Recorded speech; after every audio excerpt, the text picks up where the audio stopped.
Bismillah, assalamualaikum warahmatullahi wabarakatuh. Alhamdulillahirabbil alamin. Wassalatu wassalamu ala nabiyyina Muhammadin asyrafil anbiya'i wal mursalin wa ala alihi wa sahbihi ajma'in, amma ba'd. Jemaah sekalian, Bapak Ibu, jamaah mushola Al-Amanah, semoga Allah memberkahi kita semua. Amin. Alhamdulillah ketemu lagi. Ini siaran tunda ya Pak. Ya, karena qadarullah pekan yang lalu sudah datang bulan, ternyata terjebak banjir saya. Jadi saya lebih menyelamatkan diri Pak. Telepon damkar terrepot saya. Ya, terima kasih bisa di switch menjadi hari ini. Dan insya Allah kita gunakan efektif. Pemaparan 30 menit, kesempatan tanya jawab 15 menit, total 45 menit. Jadi cuma satu babak ya. Karena kondisi ada keperluan lain agak jauh, makanya saya akan bisa di perjalanan. Baik, jemaah sekalian, sesuai dengan rencana tadi disampaikan Mas Nanda bahwa kita ingin mengingatkan diri kita terkait dengan anak-anak kita ini. Baik, kita ambil kasus yang kemarin heboh kan. Anak bunuh ibu kan di Sumatera Utara. Bapak ikutin? Ini ikutin ijazah terus ini. Iya, ini kan masalah anak. Anak kandung bunuh ibu kandung. Benar? Itu banyak faktornya. Makanya segala peristiwa walaupun kita tidak mengalami, upayakan jadi ibroh, pelajaran. Kalau lihat Al-Quran, perintah mengambil pelajaran, di antaranya surah Al-Hasyr, surah 59 di ayat 2. Surah 59 ayat 2 di ujung. Fa'tabiru ya ulil absar. Maka ambillah pelajaran terhadap segala macam peristiwa terjadi, wahai orang-orang yang punya pandangan ke depan, visi. Termasuk masalah anak-anak kita ini. Secara umum kita tahu bahwa di negeri yang kita cintai sudah dicanangkan generasi emas 2000 berapa? 2045. Itu dikaitkan dengan genap 100 tahun proklamasi. Karena proklamasi 19 berapa? Nah, berarti kan 100 tahun kemudian 2045 itu dicanangkan. Sementara sekarang sudah di 2000 berapa nih? 2026. Menuju 2045 saldonya tinggal berapa? Cepat Mas, berkurang. 45 kurang 26. Kalau sekarang kita rata-rata ini usianya 60 tahun. Maaf ya yang belum sampai yang tersinggung. Kita pukul rata aja 60 tahun sesuai sabda Nabi Ahmadu ummati ma baina sittin ila sabar. Rata-rata interval umur umat itu berapa? 60 sampai 70 tahun. Kan ada hadis. Kita ambil. Andaikan sekarang kita usia 60 tahun, berarti 19 tahun ke depan 2045 usia berapa kita? Usia berapa? Masih ada nggak? Masih ada nggak? Ada, tapi sudah jadi rombongan aki-aki. Nah itu kaitan bahasan kita. Pakai peribahasa, kalau gajah mati meninggalkan apa? Jadi macan mati, kita mati, utangnya. Tinggalkan generasi terbaik sebagai penerus, di antaranya anak-anak kita sendiri. Baik, nah jemaah sekalian rahimani wa rahimakumullah. Sesuai dengan sabda Nabi, ini sudah memberi semangat. Kita bakal mati. Idza mata ibnu Adam, bila manusia wafat anak cucu Adam, in qata'a amalu, putus amalnya. Putus amal. Illa min salasin, kecuali 3 perkara yang masih ada korelasinya, meskipun pelakunya sudah wafat di alam kubur, masih dapat ya. 1, sedekah jariyah, sedekah yang pahalanya tetap mengalir. Yang kedua, au ilmin yuntafa'u bihi. Apa itu? Ilmu yang bermanfaat. Tiga, terkait bahasa kita, awaladin sholihin yad'u lahu. Anak yang soleh yang mendoakan kedua orang tuanya. Nah, bagaimana supaya generasi penerus menjadi soleh-solehah? Di antaranya mendoakan kedua orang tuanya sekarang. Karena kalau kita abai, nauzubillah min dzalik. Lihat aja kembali kasus tadi. Kok bisa ya anak kandung bunuh ibu kandung? Banyak faktor nggak? Banyak faktor nggak? Dan bukan hanya sekarang, ya sudah sejak dulu ada contoh anak membangkang kepada orang tuanya. Dan bahkan bukan sembarangan, bapaknya nabi. Siapa nabi yang diperintahkan Allah membuat kapal karena akan ada banjir? Siapa? Nabi Nuh. Tapi yang membangkang siapa itu? Istri dan anaknya sendiri. Di kitab tafsir anaknya disebut Qan'an. Kalau kita menyebut Kan'an ya Pak. Qan'an. Istrinya nggak ada namanya. Tapi membangkang juga itu. Mati mereka tenggelam. Siapa nama istri Nabi Nuh? Nggak ada. Jangan paksa, masa bunuh.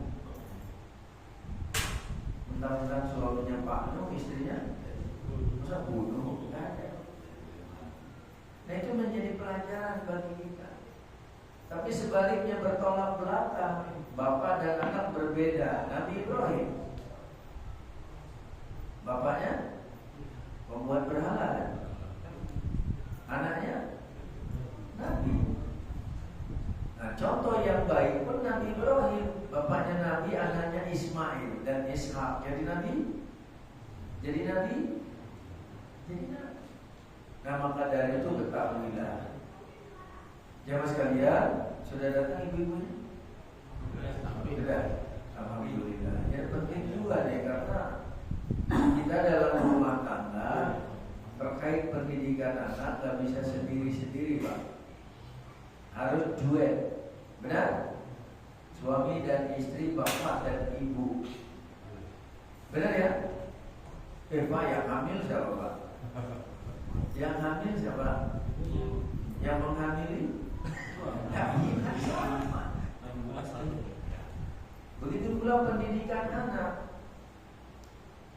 Coba lihat dalam Al-Quran, surah Al-Baqarah ayat 233. Dan di situ ada surah Al-Baqarah ayat 233, bagi tugas antara bapak dan ibu. Benar ya? Bapak dan ibu nggak bisa mengandalkan satu person aja, nggak bisa. Surah Al-Baqarah ayat 233. Allah berfirman, wal walidatu, tuh yang dipanggil ibunya dulu, yurdi'na auladahunna haulaini kamilain liman arada ayyutimma ar-radha'ah. Artinya para ibu hendaklah menyusui anak-anaknya berapa tahun, Bu? Bapak nggak ikut-ikut gak pengalaman. Berapa, Bu? 2 tahun penuh, yaitu bagi yang ingin menyempurnakan masa persusuan. Tugas ibu bukan? Tugas ibu bukan? Baik, berikutnya tugas bapak. Wa 'alal mauludi lahu rizquhunna wa kiswatuhunna bil ma'ruf. Dan kewajiban ayah apa itu? Memberi makan dan pakaian, cari nafkah itu kepada ya keluarganya dengan cara yang patut. La tukallafu nafsun illa wus'aha. Seseorang tidak dibebankan di luar batas kesanggupan. Itu contoh bagi tugas. Nah, berikutnya ini, kalau kita tidak kerja sama bagi tugas, apalagi abai, sambungannya la tudorra walidatun biwaladiha wala mauludun lahu biwaladi. Janganlah seorang ibu menderita karena apa itu? Karena ulah anaknya. Benar enggak? Begitu pula sebaliknya, jangan pula seorang ayah menderita karena anaknya. Nah, kita mulai masuk. Ketahuilah, ketika seseorang menikah kan punya tujuan nggak? Punya tujuan nggak? Bapak dulu menikahi istrinya tujuannya apa? Perbaikan aset.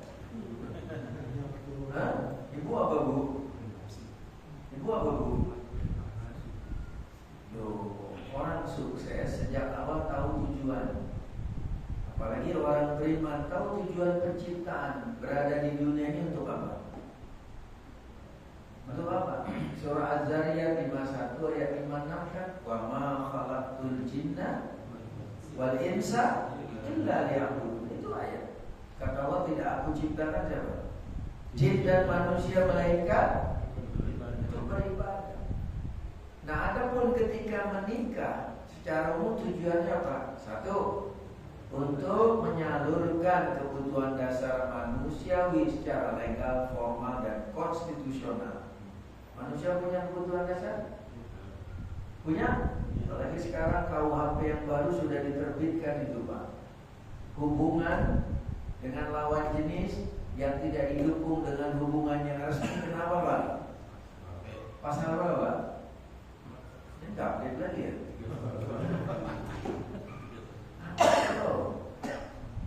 Update ya Pak? Ikutin itu. Dan jadi tujuan orang menikah yaitu menyalurkan kebutuhan dasar secara legal, formal, konstitusional, diikat dengan pernikahan. Yang kedua, tujuan orang menikah apa? Membangun rumah tangga, sakinah, mawaddah, warahmah. Karena kita nggak bisa hidup sendiri-sendiri dan dilarang kita hidup membujang. Masih ada bujangan sini? Banyak. Gimana bakso aja tutup Pak?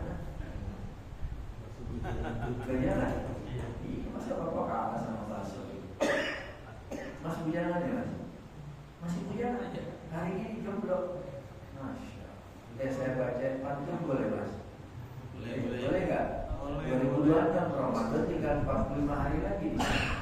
Mau dengerin? Baik, itu kan banyak pedagang minuman segar ya Mas Nanda, pinggir jalan. Es teh manis tahu? Nah, es teh manis kebanyakan dari Solo. Tapi teteh yang manis masih banyak yang jomblo. Ibu apalin aja. Ya baik, jadi tujuan menikah itu membina rumah tangga. Karena orang hidup normal gak bisa sendiri-sendiri, harus ganda campuran. Gak boleh membujang selibasi, haram. Benar Pak? Gak boleh ya? Gak boleh. Fitnahnya jauh lebih besar. Kemudian yang ketiga terkait bahasan kita, tujuan orang menikah untuk mendapat keturunan. Benar? Nah ketika sudah menikah sesuai aturan syar'i, Bapak Ibu masih hafal rukun nikah? Bapak apa? Kalau nggak hafal saya curiga nikah di mana dulu? Berapa rukun nikah? Ini staf ahli semua nih, 5 aja. Itu ya. Nah setelah diikat dengan rukun yang syar'i ini, adanya 2 mempelai seakidah cocok, adanya wali bagi mempelai wanita, adanya mahar yang disepakati, ada 2 orang saksi yang adil laki-laki, ada ijab. Nah resmilah nih 2 pasangan ini. Ketika menikah tujuannya diantaranya mendapat keturunan.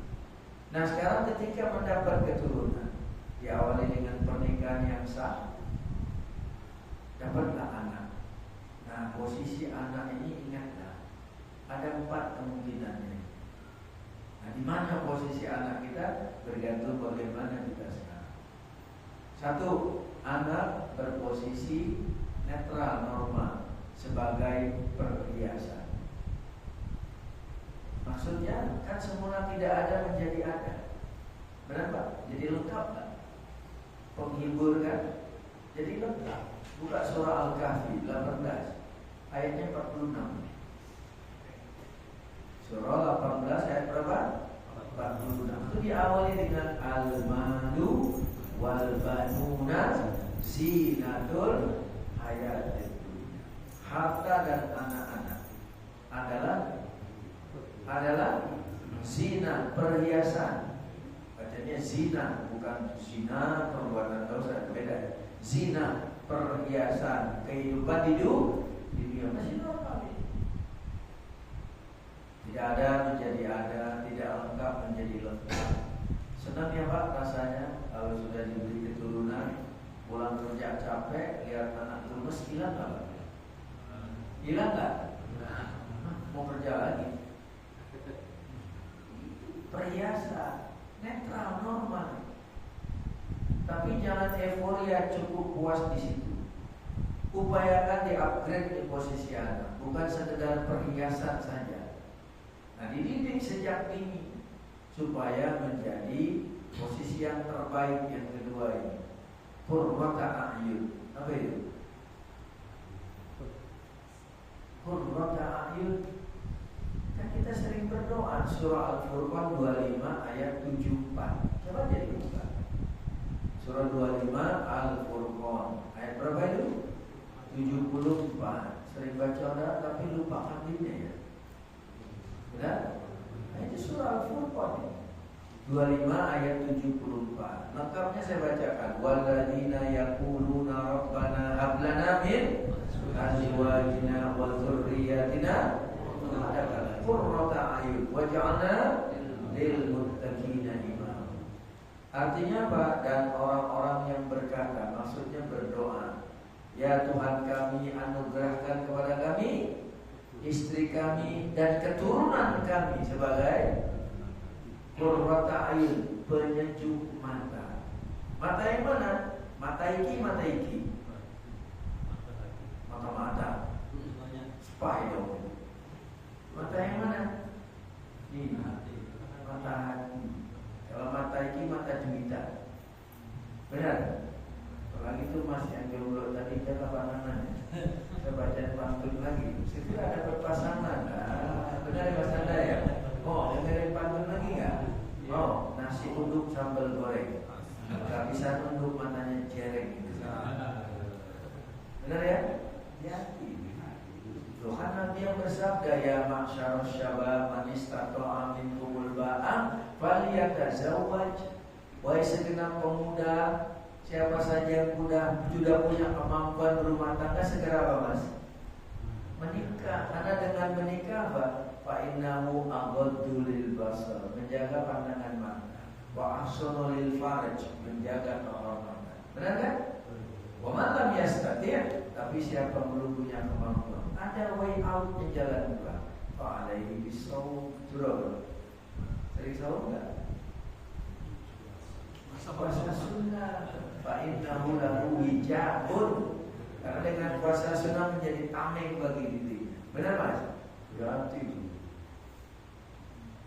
Dah baik, jadi kembali yang tadi ya. Qurrata a'yun. Didik anak-anak kita supaya bukan sekedar perhiasan tapi penyejuk mata hati. Bagaimana bekal mendidiknya?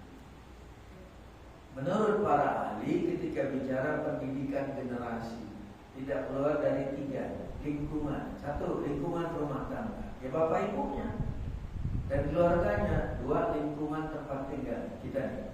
Benar Pak? Kerjasama RT, RW, benar Pak?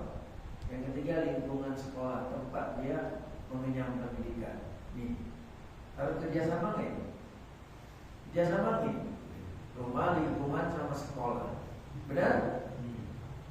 Nah, sementara kalau kita lihat Al-Quran, bekal mendidik anak supaya posisinya menjadi yang terbaik. Apa surah Al-Furqan tadi ayat 74? Qurrata Bu, apa nggak Bu?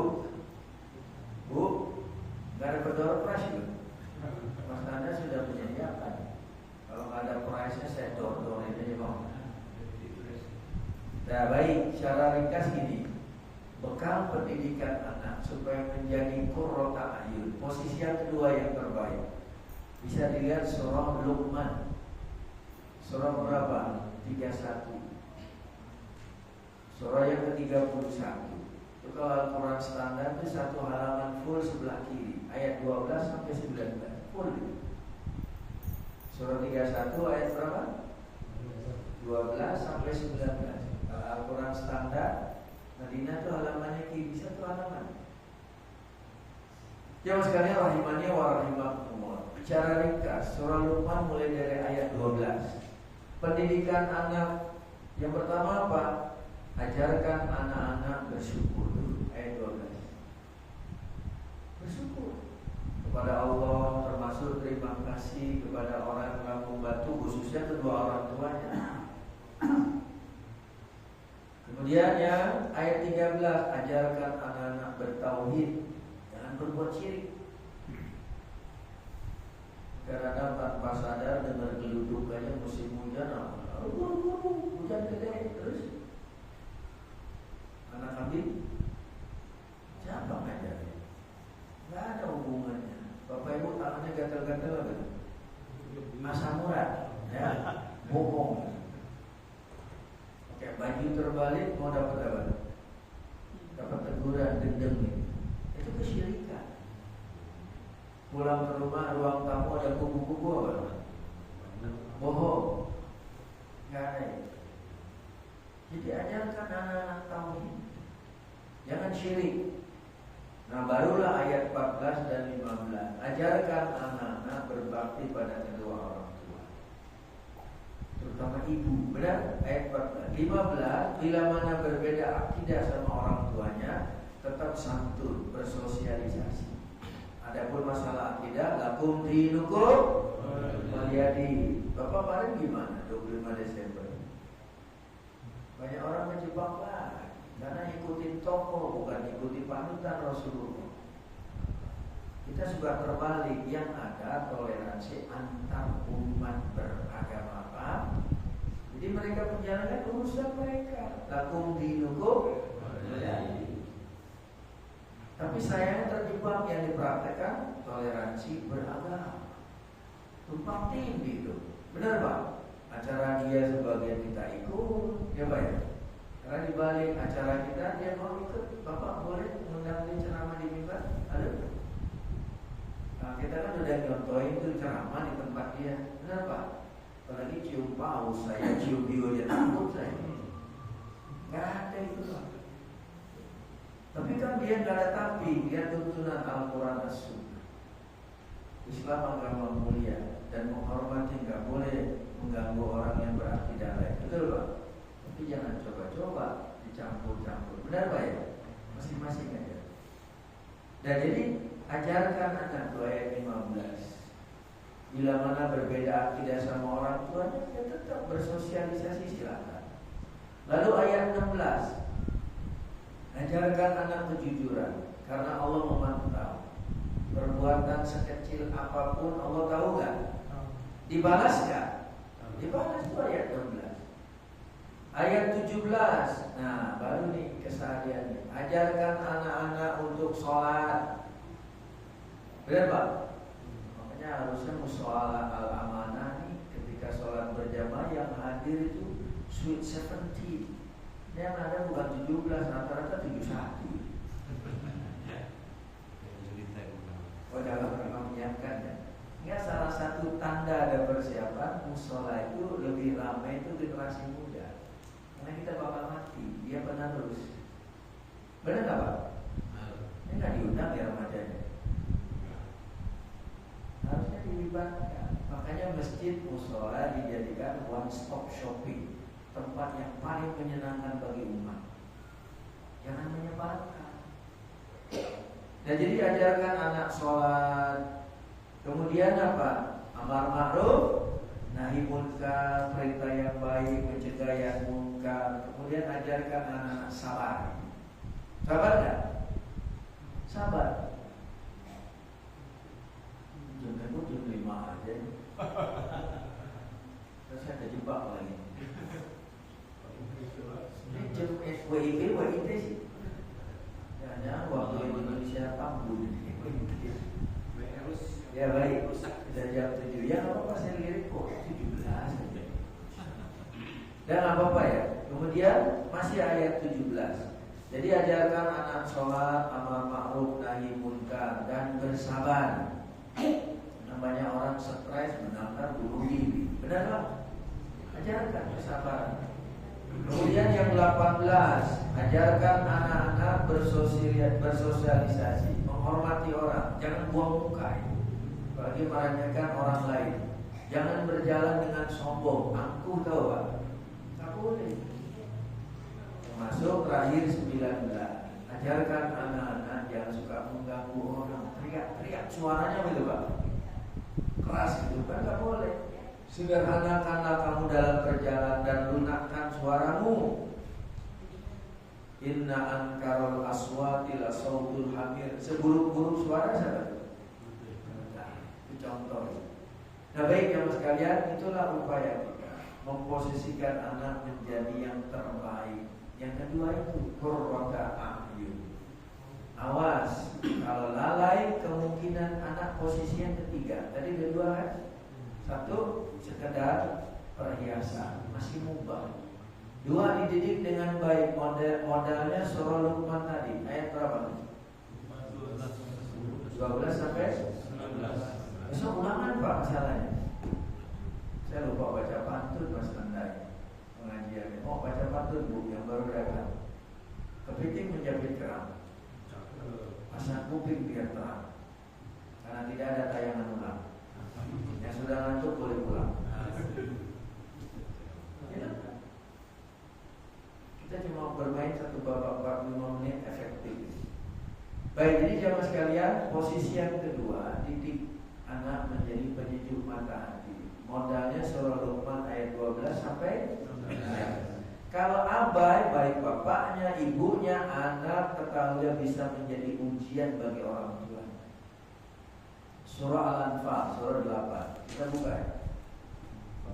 Al-Anfal, surah berapa itu? 8 bukan? Bukan penyakit Pak ya, penyakit Anfal kan? Kalau ini harta rampasan perang. Baik, surah 8 ya. Pada ayat berapa itu? Tentang anak menjadi ujian bagi orang tuanya, ayat 28. 8:28. Wa'lamu annama amwalukum wa auladukum fitnah wa annallaha indahu ajrun azim. Artinya dan ketahuilah bahwa hartamu dan anakmu itu fitnah, itu cobaan. Bukan bahasa sini Duren Jaya. Ini Duren Jaya bukan? Apa Aren Jaya? Oh Aren Jaya, maaf, Aren Jaya. Kalau fitnah bahasa Aren Jaya kan tuduhan, tudingan.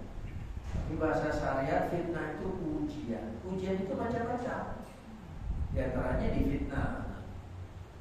Bahkan ada slogan di truk bagus tuh Bapak Ibu.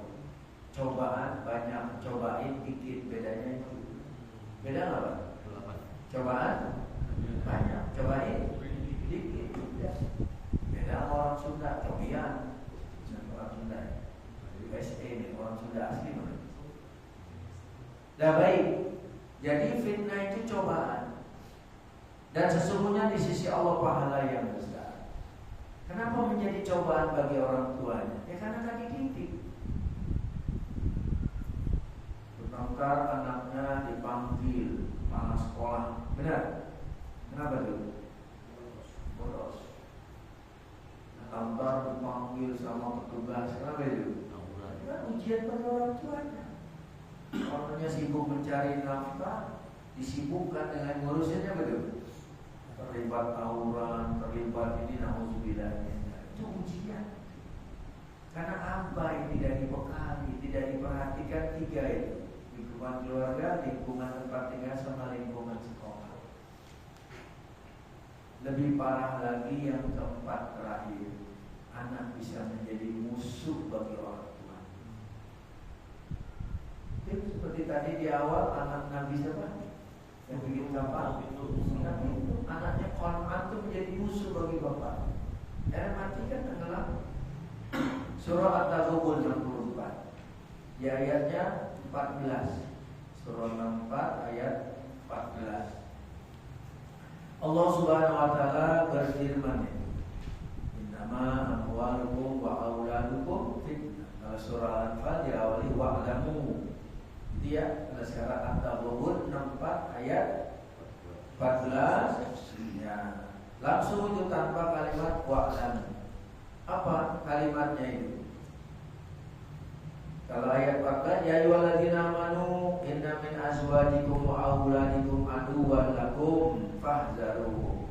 Dipanggil orang beriman bukan? Dipanggil orang beriman, wahai orang beriman, sesungguhnya di antara istrimu dan anakmu ada yang menjadi musuh bagimu. Aduwwun, musuh. Maka berhati-hatilah kamu.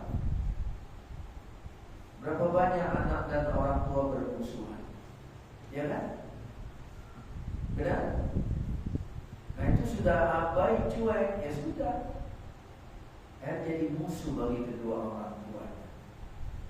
Baik, kita sepakat selaku orang beriman, anak-anak kita, keturunan kita, kita berupaya bila perlu habis-habisan, mati-matian, karena dia generasi penerus, supaya menjadi qurrata. Banyak-banyaklah berdoa. Kalau lengkapnya sejak awal, nah mas kalau menikah itu jangan lupa, karena Nabi bersabda, siapa yang mencampuri istrinya lalu membaca doa, siapa enggak? Doa big match, siapa enggak? Lama? Sudah lama tidak begitu? Sekali begitu tidak lama. Nah begitu pun tak lama tiada mengapa. Insya Allah. Baca, karena Nabi bersabda, siapa membaca Bismillah Allahumma jannibna syaitan wa jannibish syaitana ma razaqtana. Kalau Allah berkehendak jadi anak, maka anak itu tidak mudah diganggu setan. Tapi udah lewat ya? Atau mau diulang tayangan mau? Gak apa-apa, belum ada kata terlambat. Nah sekarang didik, jadi mana doakan? Ya bapak ibunya doakan, didik, dan cuma bisa marah-marahin. Dan generasi sekarang gak cukup dengan lisan, rasanya lebih banyak perbuatan, contoh. Benar gak? Apalagi zaman mereka beda sama kita Bapak Ibu. Nih, dilengkapi dengan apa? Coba aja lihat, tengok generasi yang kita harapkan emas di 2045. Berapa banyak menghabiskan waktu hanya untuk bermedsos. Itu bukan murojaah Pak, sedang apa itu? Sedang apa? Nah, bahkan bukan sekedar game, ada yang terjebak itu judul. Apa judul Pak? Apa juga mahir. Akhirnya apa terjebak pinjol? Apa itu?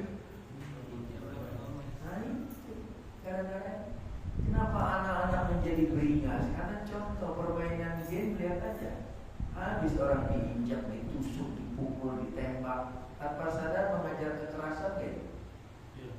Benar kan? Makanya awasi kan. Tapi banyak orang tua yang nggak peduli. Udah yang penting anaknya nggak nangis. Lihat aja, besok hari Ahad tuh Car Free Day. Di sini Car Free Day gimana? Bulan apa? Tadi kata orang itu nggak ada stadion. Ada yang bawa anaknya tuh di kereta dorong. Semua bapaknya ngobrol, anaknya dikasih handphone film kartun. Benar? Itu bisa nyandu. Coba ambil, nangis kan? Nangis kan? Jangan enjoy sesaat, tapi pikirkan masa depan. Kalau ada keranjingan ini gimana Pak? Berat gak? Berat gak?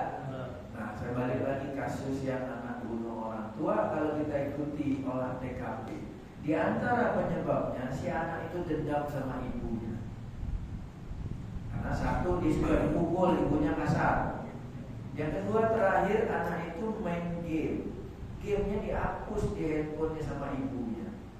Maka di malam hari ketika tidur, karena perempuan itu kan, ini juga ada masalah sama suaminya, sudah bisa ranjau. Satu rumah, bapak yang tidur lantai atas, ibunya tidur di bawah sama dua anak perempuan. Di malam itulah si adik ini nomor 2 ini dendam sama ibu. Tidur, bangun, ke dapur, ambil pisau kan. Ditusuk-tusuk berapa kali? Berapa kali? 20.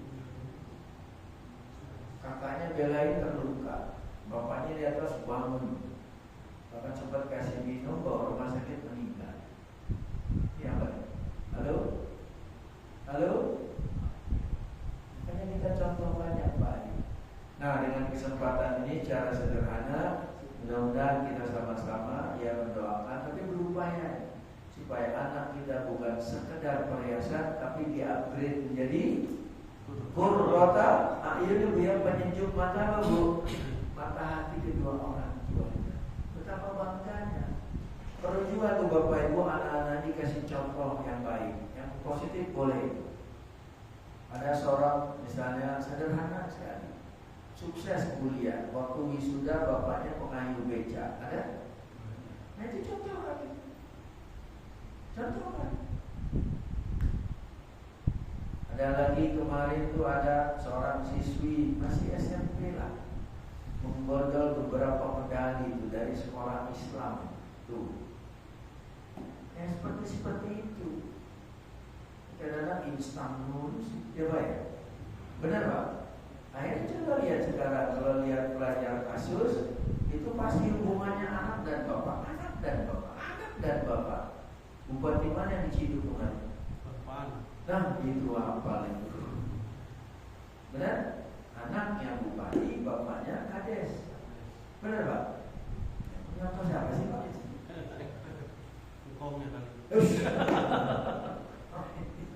Makanya itu jadi pelajaran, jangan ditiru, jangan dicontoh. Contoh yang baik. Nabi Ibrahim dan anaknya Ismail dari Hajar dan juga anaknya Ishak dari Sarah kan, dua-duanya jadi nabi. Baik, sesuai rencana karena sudah jam menunjukkan 15 ini. Ada pertanyaan? Ini diam bukan tanda setuju loh Pak. Mas, mau tahu? Diam tanda setuju cuma gadis waktu dilamar. Beda lagi kalau janda yang dilamar, beda. Kalau janda dilamar wajib ngomong. Ya Bu ya, Mas mau pilih mana?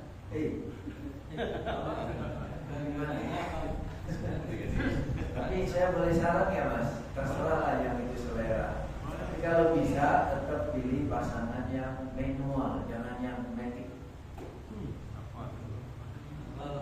Karena matic gak ada giginya Mas.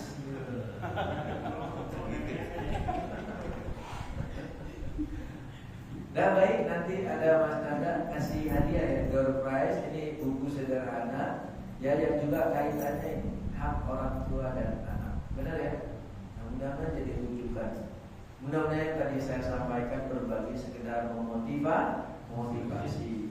Alhamdulillah, walaupun sederhana tapi padat. Ini 3 SKS Pak ya. Besok ketemu semester berapa? Ketua kelas mana? Ketua kelas? Ada ya?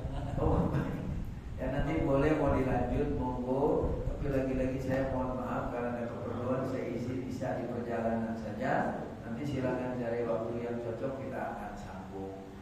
Sementara sampai di sini semoga bermanfaat. Mudah-mudahan Allah memberi ampunan, hidayah, taufik dan keberkahan bagi kita sekalian. Mudah-mudahan anak cucu kita termasuk anak-anak yang soleh dan soleha, menjadi penyejuk mata kedua orang tuanya, menjadi generasi yang bermanfaat bagi agama, nusa dan bangsa. Mudah-mudahan kalaupun ajal tiba kita semua mati dalam husnul khatimah. Semoga kita ketemu Ramadan 45 hari lagi, dan inilah Ramadan terbaik dalam hidup kita. Aku qauli hadza wa astaghfirullah li wa lakum. Subhanakallahumma wa bihamdika asyhadu an la ilaha illa anta astaghfiruka wa atubu ilaik. Tutup pakai pantun boleh? Boleh Mas? Baik, makan keripik di pinggir sawah.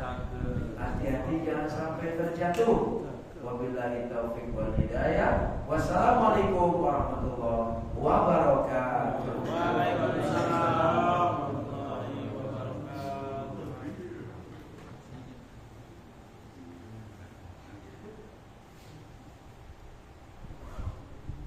Izin ya Pak ya. Kalau bisa dengan 10 menit ya.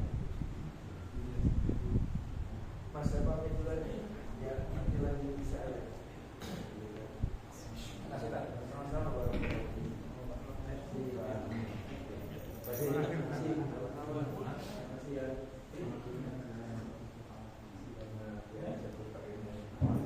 Mas, ya. 2000 berapa?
Sudah.